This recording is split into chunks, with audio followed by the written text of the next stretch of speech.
ആദ്യം തന്നെ അടുപ്പിൽ ഒരു പാൻ വെക്കുക. നമ്മൾ പിസ്സ ഉണ്ടാക്കാൻ വിചാരിക്കുന്ന ആ സൈസിലുള്ള പാൻ വെക്കുക. അപ്പോൾ ഇത്രയും സൈസിലുള്ള പാനിൽ എനിക്ക് 6 പീസ് ബ്രെഡ് ആവശ്യമുള്ളൂ. അപ്പം ബ്രെഡിൻ്റെ അളവും എല്ലാം കൂട്ടിയെടുക്കുക പാനിൻ്റെ സൈസ് പോലെ.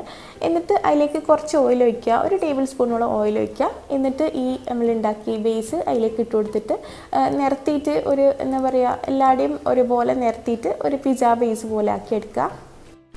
പിന്നെ ഞാനെടുത്ത ഓയിൽ സൺഫ്ലവർ ഓയിലാണ്, അല്ലെങ്കിൽ ബട്ടർ വേണമെങ്കിൽ എടുക്കാം. പിന്നെ വെളിച്ചെണ്ണയൊന്നും എടുക്കണ്ട കേട്ടോ. അപ്പോൾ ഇതിങ്ങനെ നല്ലോണം നിരത്തിയിട്ട് ഇതൊരു മീഡിയം ടു ലോ ഫ്ലെയിമിലിട്ടിട്ട് കുറച്ച് സമയം ഒരു 10 മിനിറ്റ് ഇങ്ങനെ അടച്ച് വെക്കുക. പിന്നെ കരിഞ്ഞു പോകാണ്ട് നോക്കണം, അതുകൊണ്ടാണ് ഞാൻ പറഞ്ഞത് മീഡിയം ടു ലോ ഫ്ലെയിമിലാക്കി വെക്കുക.